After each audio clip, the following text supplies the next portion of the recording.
Hey, what's up, everybody? It's Franco here, and I'm back with another Clash of Clans video today.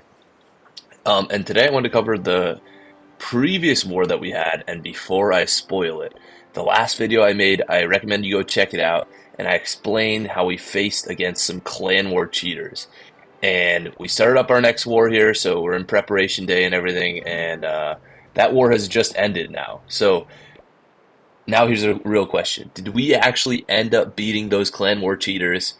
And the obvious answer is no, we didn't. They cheated in Clan War. There's nothing we can do about it. Just kidding. We actually beat cheaters in Clan War, which is one of the greatest feelings you can ever get. This base from Ares. I mean, I know the whole point of cheating in Clan Wars is to see all the traps and view them, but I'm showing them on camera again here, just because it was such a tank on defense. So if we look at this enemy team, there's their attack on number one Ares. One, two, three, four, five, six, seven, eight, nine. Nine people have tried this base and failed. So first we're going to go with the very first attack that went on it, which was this one with 2 stars. And keep in mind, this clan cheated in Clan War. They joined our clan, viewed all the bases, viewed all the clan castles, knew it was in all of them. So they went in every base with Electro Titans and Root Riders. And I think I might have actually showed this attack in my last video, but I had to show what their attempts are. So this first attempt, if you missed it, he just missed the invisibility spell timing on his Super Archer Blimp, and the scatter shot just killed all the archers. And then I'm actually kind of surprised that he ended up getting a 77% 2-star because he just wasted his entire clan castle and most of his spells too. But yeah, so just using Root Riders and Electro Titans still is super extremely overpowered that he still almost 3-starred this. I'm not really sure how close this attack gets. I guess there is a lot of backside defenses still, so yeah, they're not that overpowered. It just was a fail in general. And then I think so. If I wish we could filter the war events and go just to our defenses on Ares, to be honest. So if we scroll through here, I think the first one was really early. So then there was another one there. So oh my God, this is a long war actually. So war started. Let's keep an eye out for number one there. So we have this guy, which we just watched, and then the next attack was on defense here. Let's find it a little bit later in the war. I just don't want to miss it. So it was this one right after I was attacked, which was an 87% from their number 5, which their number 1 had their queen upgrading. I know I mentioned that in last video. So their number 5 goes in here with what looks like the exact same strategy, but he's going with a different approach here. So he's going with the blimp from the top side, because the blimp on this Inferno, I don't really know what they were thinking. I really don't think it would get much value, but here I can see how you think there's more value, because you get the Eagle, you get the Monolith, you get a couple Expos, an Inferno, Builder's Hut, Spell Towers. Hopefully, I think they're just out of range of the Spell Towers. If I were to do a Super Archer Blimp, this is where I would be dropping it. So I'm actually not sure. I don't think I've watched this one. All I know is there were so many attacks and everybody did different angles from the Super Archer Blimp, different, like the same strategy, because they knew the dominant strategy that would beat us would be Electro Titans and Root Riders based off of our Lava Hound and the Clan Castle, like I said before. But it just couldn't wipe through this base. And it's actually kind of funny is like their cheating was actually to their detriment, because they might have probably been better off if they would have just used Root Riders and Valkyries and just like ignore the Lava Hound or something. Like they're they were just thinking way too hard. Their brains were so big that it just fell. Like they just couldn't even hold their head up. So they all just failed on this base, and that's actually what ended up getting us the war. So I know last video I showed that we were just struggling at number 5. But I think our number 8 guy actually clutched it up and ended up getting the 3-star, attacking 3 higher than his mirror and a Town Hall up, to give us the perfect war, because you saw it was a 120-star win. But we still would have won on percentage, because I think if we look back at the replay, the highest percentage against Ares was either this one at 87 or maybe it was in the 90s, but none of them reached 97%. I think we can look through this after this video. But I guess he just didn't have enough strength to carry through with these Electro Titans.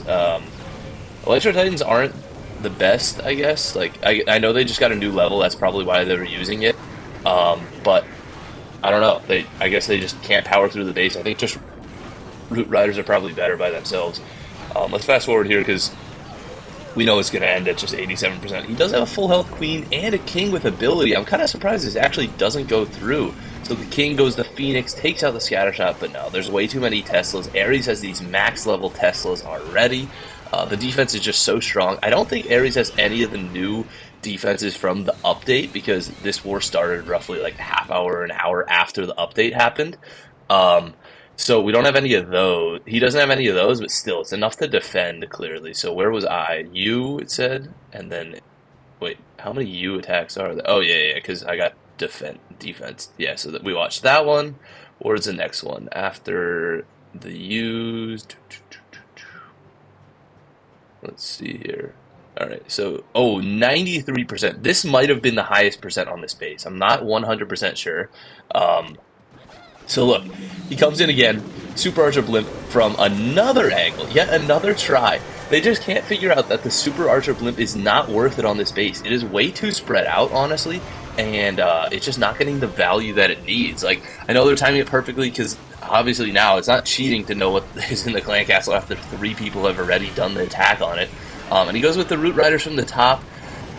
Kind of a weakish funnel. They could probably go around to this Archer Tower. I'm not exactly sure. No, the Archer Tower goes down, so they're probably pretty decently funneled. But honestly, I don't really know how to commentate Smash Attack. We're just going to have to see how much force they have driving through here, to be honest.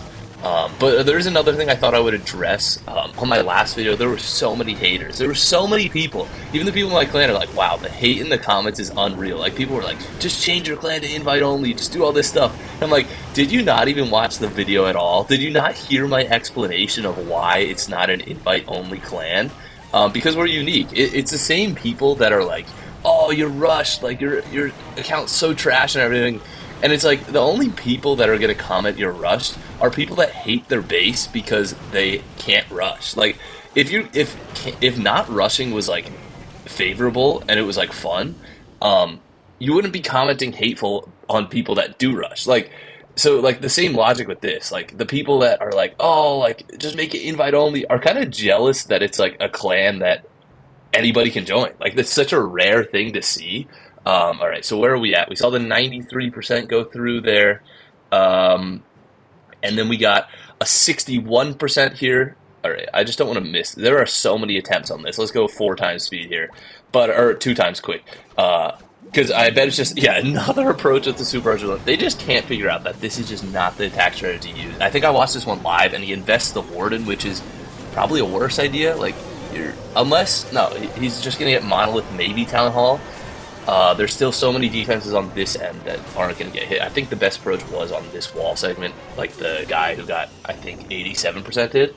But, yeah, like I was saying, like, everybody's, like, just really hating on me for complaining about people cheating in Clan War. And my logic, like, with the rush people that I just explained, is they probably cheat in Clan War, too. Like, this is a common thing that people do, and it's kind of upsetting, but, like, it's kind of true. Like, if you're like, oh, like, it's not broken, like, just change your clan, like, it's your fault. It's probably because when someone does this, you join their clan and find out their clan castles. That's not how this game was designed. Like, just because it's in the game doesn't mean it's not right. Like, just because there's no rule preventing it, like Supercell hasn't made anything, doesn't mean that it's okay to do. Like, there's plenty of things that get changed as time goes on, and like it's just unethical. That's like how you look at it. Like, obviously there's no rule. Supercell hasn't really addressed it. Like, they've addressed it in Clan War League, so clearly they're against Clan War League cheating, but not regular war. But yeah, I just think it's kind of like slimy, and the people that do it probably like hate themselves a little bit, and that's probably why I'm getting a lot of like hate on that, saying that I don't like Clan War League Clan War cheaters, which I think is a wild thing to try to defend. But let's see another. Oh, I did not know someone went in with E-Drags here. So someone goes in with E-Drags and Lightning, which I think might be a better approach. I don't really know. I think you can get some decent E-Drag chains on this base. It is spread out, so it's hard to tell, but he comes in with an absolutely horrible E-Drag approach. So yeah, this was horrible. E-Drags, you never want to use Lightning either. I mean, I feel like I've said this a dozen times. Like, E-Drags, you just want to rage those bitches up and have them shoot you want their electric chains to chain and be so powerful that it just takes out all those buildings. If you're using lightning, like you're losing. Honestly, I would say about like half the firepower of E-Drags. Like, it's just not going to be nearly as good. The higher the Town Hall level you are, the less value Lightnings will get with E-Drags, just because there's so many more defenses that you need to take out with them. Oh my god. We're just going to keep watching these defenses, see what other approaches. So, I think we watched number 6, right? Yeah, we watched number 2, then we watched number 6. Yeah, we're almost near the top here. This is near the end of the war, and they're like, hey, everybody give everything you got, and we got to try to take out this base. I think this is another guy going to E-Drag. Yeah, this is, right? Or am I tripping? Did we just watch this replay? I actually can't really tell. I don't want to seem like an idiot here, but wait. We just watched. Was this guy E-Drags? Oh yeah, so it was 2 E-Drags in a row, actually. Sorry for skipping that replay there. I gotta give Zedric of the Clan of Cheaters some credit here. He goes in with Lightnings and E-Drags. Again, I actually think almost all of the accounts in this clan are the same dude, and that's why like they don't change up the strategy. There's no variety at all. It's literally just the same dude going again, and he probably only knows 2 attacks, Super Archer Blimp and E-Drags. And wow, look at the value of that E-Drag with the Rage and Warden ability, and doesn't even take the Town Hall. That one takes the Town Hall though, but yeah, another 2-star fail. I know it's, okay, 2-star win, but like really it's a fail if you 2-star. And then they're 21, honestly I kind of feel bad. They had like some of their bottom people trying to win the war, because I think at this point, I'm not really sure when T. Hain, I think in our clan, ended up clutching up against number 5. But if you're in a clan and you see you have 120 stars done against you, and you're at 119, and the number 1 guy is only open, like, you're probably just going to want to attack the number 1 guy, even though there is 0 chance you're going to 3-star him. And I think the final replay we have here is, oh, okay, there's 2 more. We have Minimum, who is their number 12 going in, and he goes in with, yet again, another Super Archer Blimp, and yet again just doesn't really even know how to do it, and lets all of his Super Archers die, and Invisibility's the Town Hall there. Wow, this is, yeah, I mean, you can't really blame them. They're attacking a Town Hall, or who even knows, maybe like 2 or 3 Town Halls up at this point, so they're a little shaky. And then here is the final attack, a 69% 1-star. Boosts his troops. See, this is the thing. There were so many Town Hall 16s in this war that you would think one of them would finally have the skill. And I remember watching this one live. I was like, didn't I see this approach already? Didn't we kind of figure out that this approach doesn't work? And yeah, this is one of the final attacks in the war, and it was their number 1. And he doesn't have his queen up. And I was watching this live. There were about like 2 minutes left in the war. And when I saw him go in with that Super Archer Blimp, I was a little scared just because the number 1 carries so much like power or whatever. But then I was like, you know, I just kind of know how this clan is working. He doesn't even have his queen. And right about here, I was like, alright, everything's dying. King's already dead. Monolith is just wrecking. Not even the new level Monolith.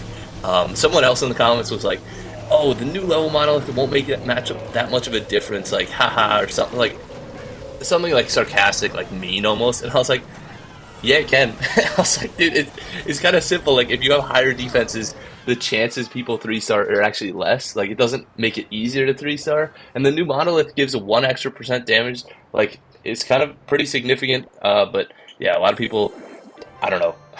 I don't really even know what to say about that war anymore. But, yeah, there was the final score of the war, 120 to 119. I'm so happy we actually ended up being these Clan War cheaters. And we will watch this final attack that I was talking about.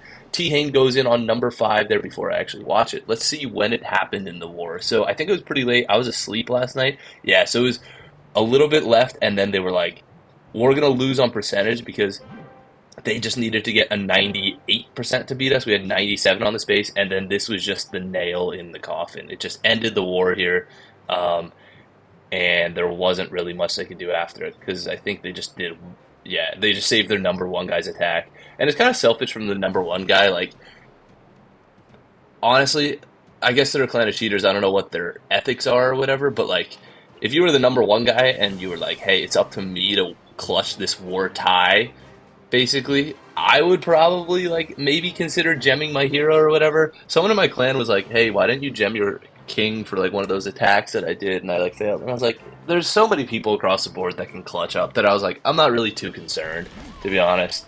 I never have all my heroes up for war. Just because I'm kind of selfish and like I want to always have heroes upgrading. I'm free to play. There's not much I can do, um, and I don't come by a lot of Dark Elixir, honestly. And it's just war. It's not that serious. Like I know I'm making it sound pretty serious about these clan war cheaters, but it's just war. And I know I would rather not have the clan rely so heavily on the strength of me. Like I can still 3-star pretty high, like my own town hall level, without a hero.